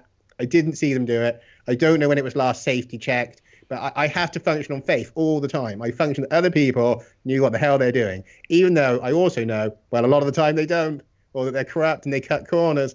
But yeah, you have to function on faith. If I went and analysed every situation I got into, but you wouldn't get far in your day, right? Because you'd have to think, well, I don't actually know if that's true. Is my car really safe to drive? I better take it all apart, check all the different parts today in case that there's some spark's going to blow me up when I start the engine. We can't function like that. So I think, we are a kind of a faith-based animal who also has a lot of religious thinking about stuff. But I don't know that we can really change that. I don't know if it's a bad thing, because I think it makes life function. But I think we should know that we have that tendency and be honest about it. Right. So, I don't scrutinize every single thing that comes up. Yeah. But sometimes I just say, that sounds right. And I'll just incorporate it into my belief system. Well, and other times you'll check really carefully. We're ingrained with cognitive bias, confirmation bias, a lot of people suffering from the Dunning-Kruger effect. There's lots of these things that plague us because we're just learning more about our own minds through people that have mental issues, or people that they're doing more research into the brain now, what consciousness possibly is, so they're finding out more things, and through that we're starting to learn that we are more fallible than we thought we were. However, again, it just comes down to this old thing where it's people just accepting what they're taught and moving on because it's not that important, when in reality we're living, breathing magic. Why aren't more people? This is what pisses me off about this, is that why aren't there more people? Is it something that is a no-win, endless kind of a marathon of a path, or is it just that these people just don't care, or whatever the case may be? I don't know. It's hard for me to think about it, because I try and think about it the way I thought about it before I started getting into all this stuff, and I get it, because you get so consumed with like material things and your surroundings and your day-to-day waking up, going to work, watching the same show, eating the same things, and you just get caught up in that, and it becomes a cycle. But yeah, again, it's just one of these things where we may never have the answers. But I do want to talk about, before we start wrapping it up here, I think that your beliefs align with mine in terms of the UFO stuff in some regards. I know you believe in nuts and bolts stuff. I'm open to the possibility of nuts and bolts stuff. I do think that consciousness is at the center of this phenomena, whether it's us interpreting this data. I mentioned it many times. I don't think it's the same thing when people try and pull out a smartphone or a camera and they take a picture of what they believe is a UFO. That's why there's not really great pictures of it, because I think it's not taking into account that we're human beings. So if like a real sighting happens and somebody sees it and they don't get a picture, they're not going to be believed. But in reality, it's their senses. It's our five senses. It's the way our brain interprets things. It's the way our eyes take in the photons and process it through our brains. If there is something weird there or something higher than us that's manipulating us or whatever the case may be, that would be what I would think the explanation would be for that kind of a situation. Well, also, we have an issue because, look, the kids, people keep saying, like, oh, there's so many cell phones now that, everyone's got a camera in their pocket. Why don't we have more pictures? But then again, I mean, there's an awful lot of YouTube videos and pictures of these things. But the problem we have is that, yes, you have a camera in your pocket, but those cameras are not really designed for high altitude objects that are glowing. And what you end up with is a grainy blob of light. And right? CGI. Yeah, everybody's tried to take a picture of the moon. I love that one meme. It's what I see and then what my camera picture looks like. It's a little turd up in the corner there. Yeah. So, I mean, we're not really quite there with the zoom on most of these phones, to be honest. So, I mean, it's even if you do get the picture, it's either going to be a grainy blob, or in a few cases where it looks really sharp, people say, oh, well, there's obviously CGI. I don't believe you. So right. If it's too good, it's CGI. If it's too blurry, it's useless. So what do you do? I mean, and also if something really exciting happens to you, and I know this myself, that usually the default thing you think is like, wow, you're just staring at it. You don't necessarily think, oh, I better get on my camera, set it on the right night mode, put it on to 3x zoom, and it's flown away. Like really, you're probably going to be intensely looking at the object, unless you're a photographer or someone who has that as a default, right? Who's used to taking a lot, like obviously if you're a professional photographer, so you might well think, yeah, I would, because you're so used to get my camera out, take a photo. But for average person, you probably think, oh my God, what's that? And they're staring, and at the end they think, oh my God, I should have took a photo. So we have UFO, we have the UFO stuff from the government, and everybody still poo-poos on that, but there is the hard evidence to see. So. Yeah, the go fast, the gimbal, and the high altitude videos, right? With the plane up, they're taking it. It's still considered too grainy. So my iPhone, sound level, is not going to cut it. It's not going to bring that next level evidence. So I think it's unreasonable, and the skeptics say that. So all these cameras, we should have absolute smoking gun. It's like, well, no, because even from from an airplane taking the video, it's not considered enough by them. Mm-hmm. Well, even do you think it's that our technology is catching up to whatever this is, or because look, I'm not going to say there is a realistic possibility that those could be our technology of some private military company. Yeah, we have to be open to that. I'm open to it. I'm not saying that I believe that's the probable situation, but I think that you do have to entertain that. So is it this? Oh, if that's the case, there will always be this like buffer of what they have and what we're able to detect. So there could be that aspect of it. And again, I think to toss around these ideas, you also have to toss around the other side of it and kind of look at it from like a non-biased point of view. But when let's say they are otherworldly, do you think it's possible that we would ever catch up? And that's maybe why we do have those videos, is that FLIR system and our just ability to maybe catch whatever it is now, as opposed to what people have been seeing for a long time? Yeah, yes and no. I suspect, for a few reasons, but I suspect that the intelligence involved behind some of these, well, the majority of the truly anomalous aerial, phenomena, aerial craft, if they're craft, it seems to like to keep it always just beyond where you can have conclusive evidence. And I think that's a deliberate, I don't think they're tactic, but a deliberate or conscious part of it, that you're not supposed to ever get that easy proof. Like, the alien lands and the CNN crew turns up, they've got the video and it's case closed. It seems like that's not wanted for some reason, but there's always just almost, you've almost got the proof, we've almost got enough. So I suspect that whether that's the consciousness element of it, that, if there's a feedback loop with this phenomena, that, that in a psychical contact between humans and whatever else is out there, that it's aware, of us in more of a way than we're aware of it, perhaps, and then it reacts in a way that keeps us always coming along like the carrot in front of the donkey, but not quite being able to eat it. So although we seem to be getting better video, I don't know whether that's going to get to a point where we have something absolute. It does seem that we're getting closer, and that certainly now we've got something that is enough to make some of the skeptics, stop and think for once. But again, like you said, it could turn out to be a human technology, which then would mean that the phenomenon was no closer at all to us having that, that great photo, because if it turns out that what we have is, like a next level, human tech, then what's the next best thing of an aerial anomaly? Back to the blurry videos and those pictures that people say are Photoshop, so we don't really have a next best, do we, on that? So a lot's being riding on, those few videos. So we'll have to see with that. But I don't know. I think that, look, if this, I don't know if you say phenomena, but look, if there's angels, if there's aliens, if there's something else there that's conscious, if it wanted just to have a clear photo of it, it would, right? It would just let us do that. If it wanted to just land somewhere and, have a CNN crew there, it would do that. So I think there must be some level of obfuscation. Now, whether that's for our own good or whether it's for its good, again, is not clear. Maybe it's not a good idea for us.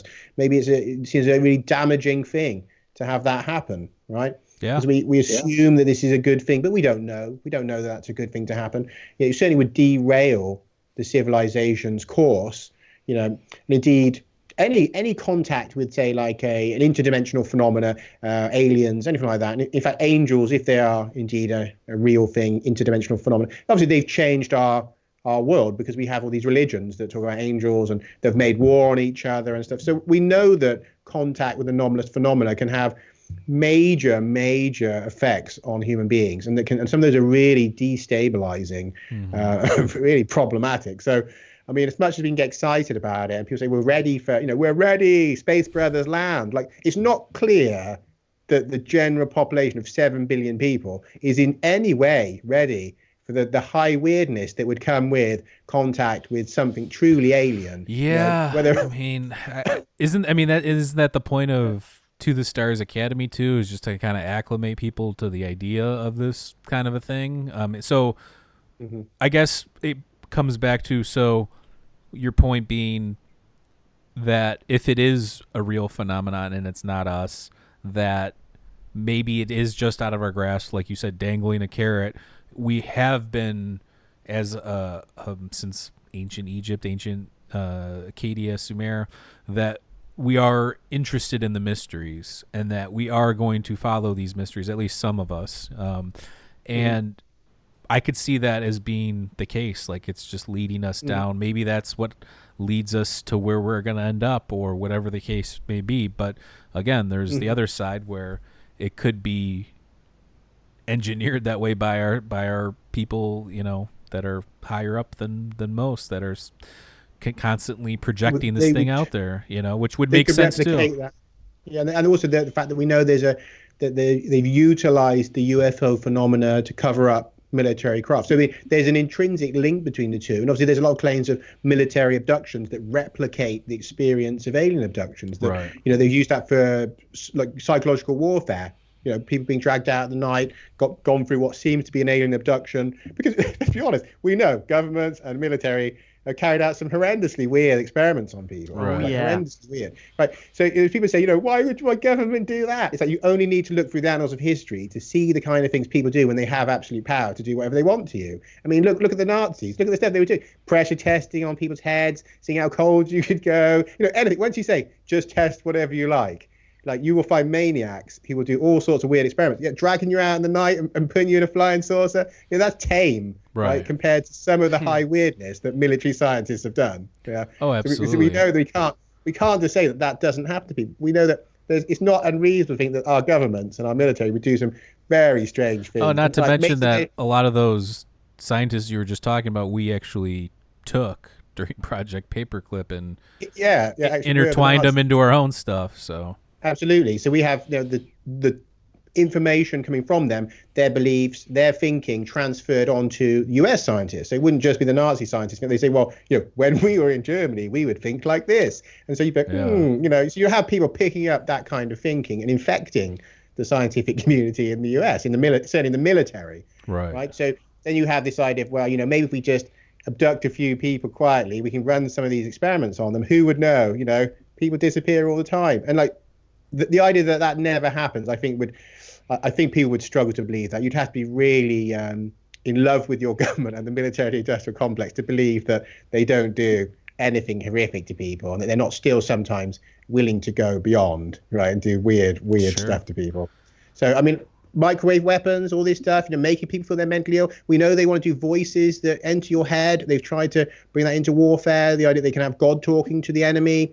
All of these things are real world stuff that they've banded around, the ability to go between religious phenomena and the mundane. That, again, it's a crossover in the military, that they like the idea of incorporating religious thinking and religious phenomena, into warfare. So again, that's kind of weird. The idea of craft that could be mistaken as angels and stuff. Again, these are things that do fit into the MO of some of these people. So it's very hard to absolutely filter out the possibilities of what human scientists would do deliberately to take advantage of some of our religious thinking and our beliefs in aliens and all the rest of it. Now, that doesn't negate that the existence of other entities, because we know, going back to the Neolithic, people have claimed to be in contact with spirits, that there's things they've seen in the sky, phenomena and whatnot. So yes, there's certainly phenomena that humans experience, and so we can't say that it's all proved by modern science, because that's not the case. We can't say that all of this has come about in modern times, because it hasn't. But yeah, certainly the waters are muddier now that we have the science that can replicate a lot of the phenomena that people were already seeing. But what is that original phenomena? Of course, the question remains. We know that with the shamanic cultures, and with if you use ritual, dance, or shamanic plants, that often the shaman encounter beings that are identical to those that people say they have in alien encounters, whether greys, reptilians, the tall Nordic types, and identical. You find these in artwork, given to us by shamanic practitioners in the Amazon using ayahuasca, who've painted their visions, and you find that they're seeing flying saucers, they're seeing mermaids, they're seeing all these things that again are pouring out in those psychic realms. And yet someone else would say, well, I saw a ship physically land, nuts and bolts, and out came a reptilian. And so it's like, well, weirdly enough, so did the shaman when he was drinking his ayahuasca. He saw the same thing and experienced that as real, and as physical in his vision, it was just as real. So I mean, there's a crossover in there, and obviously the unifying factor is human perception, right? That that we are the perceiver of the phenomena. Right. Now, whether we're drinking ayahuasca brew, or whether it was in what we call a normal state, and we have problems with that normal state, because I suspect there is something like an additional state somewhere between lucid dreaming and normal consciousness, in which we perceive this phenomena, like these strange aerial anomalies or angels or beings. There's somewhere between, because the brain state of lucid dreaming is very close to normal waking consciousness. If you're imaging someone's brain, right? They're very close, so it's difficult to tell the difference between whether they're in reality or not. Now, let's say there's a state that's just in between those two, right, where you won't know that you've even slipped into it, but where you end up with a kind of augmented reality, where you're seeing kind of almost like what we'd think of as otherworldly or dream phenomena superimposed into your normal waking environment in a way that makes them objective, and that you may not be the only one seeing it, that 2 or 3 of you are seeing it, and sometimes the other 4, 5, 6, they're not seeing it. We have that in UFO encounters where people said, yeah, well, we all saw it, but Bob and Jim, they didn't see it. They couldn't see it right in front of us. Like, so that again is an odd factor, right? And so I think that there is something to do with another state here that is somewhere in between that allows us to perceive them. Now, does that mean we're generating this content? Not necessarily. It may be something that's just outside of visible light, right? And that in that state, we're able to perceive it, or there's a huge range of frequencies we can't normally see. We all know that we are functionally blind, as some scientists put it, that, there's such a wide range of sonic and auditory and sensual experiences that we don't normally perceive as humans versus other animals or versus machines, right? That we are functionally blind, and that there can be all sorts of things around us that we're not seeing, including beings, right? And that if you were able to expand your perception, that you could see those beings. Now, we know that using ayahuasca and whatnot expands your awareness. In fact, the whole brain goes into a unified functioning, a kind of activity that's not seen in any other states. And people start to see collective visionary experiences where, multiple people in a group say they see beings standing at the edge of the circle, the same beings, right? So objective phenomena. Now, that's a kind of a problem if these are totally self-generated hallucinations. Why are multiple people seeing the same phenomena, right? It sounds more like your perception has expanded to see things that were already there. Yeah, I mean, personally, I have never. I'm trying to think. I've had a weird synchronicities, coincidences, and stuff like that happen in normal day-to-day consciousness. But yeah, I've never seen. I mean, we go up north camping in Michigan, and you can see satellites, and you can see all sorts of stuff. I've never, in normal day-to-day consciousness, seen anything of that nature, if that makes sense. Not UFO, not, and I'm not saying that people don't. I'm just saying personally, I haven't. However, during psychedelic experiences, during lucid dreaming, during meditation, these altered states, I have experienced some of these things. So I do think that there's something to that. And I'm also open to the idea that these could just be archetypal things ingrained in us that come out when we take the focus off of whatever the case may be, and it's part of just who we are. I'm open to that. I don't think that's the case because there's interaction there, but that's what my thought on it is of that. But when people say, like you said, nuts and bolts, and this alien came out, and well, I mean, I'm not going to lie, me personally, even though I believe in the metaphysical and I'm open to these ideas, I usually pass on that kind of stuff, only because it's just, like I said, it's not because I haven't experienced it that I don't believe it exists. It's just that I don't know how to explain it, but just that I feel like I discern some experiences from others based on credibility of the person, other things that they say, and different things of that nature. But again, I'm open-minded, and I'm open to. I like listening to people's stories. Some of them are a lot crazier than others, but at the end of the day, it is what it is. But well, that stuff that Tom Lane was talking about when the sacred mushroom, everybody sees Quetzalcoatl, or they've reported seeing a lot of the same things when they do this ritual. That's right up that the alley. Sacred mushroom rituals of the Toltecs and all that stuff. It favors the idea that there's something that is already there that we can see, because that tendency to see repeating phenomena, it goes slightly in the favor of that argument. Now, you could argue, is it something just because all humans have a similar neurology, that our neurological systems are similar? I know that's the counter argument, or there is some kind of, a shared subconscious or something. But I don't know. I mean, that is certainly a viable argument. I'd say that on the whole, if you're going to just take it down the line and say, what's the more likely of the two, I think I would have to say that it's more likely there's something already there of some sort, whatever it is, whether it's fifth dimensional, and that we just see it in how we see it, which is the point there, is that a fifth dimensional object, we would render it as best as we could. We would not be able to see what it looked like. Right.